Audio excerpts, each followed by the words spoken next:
18 سال کی بیماری. ایوب علیہ الصلاۃ والسلام ایک مرتبہ یہ کلمہ نکلا،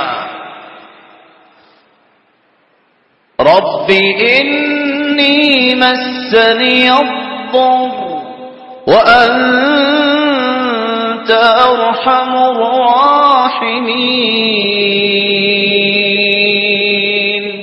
مفسرین کہتے ہیں ایوب نے دعا میں بھی صبر ہی پیش کیا ہے.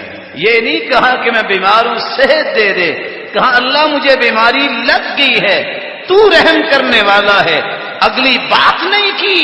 اللہ رب العزت نے آنن فانن دیکھتے دیکھتے رات تک بیماری تھی، سحری تک بیماری تھی، صبح تک بیماری تھی، کوئی آیا نہیں.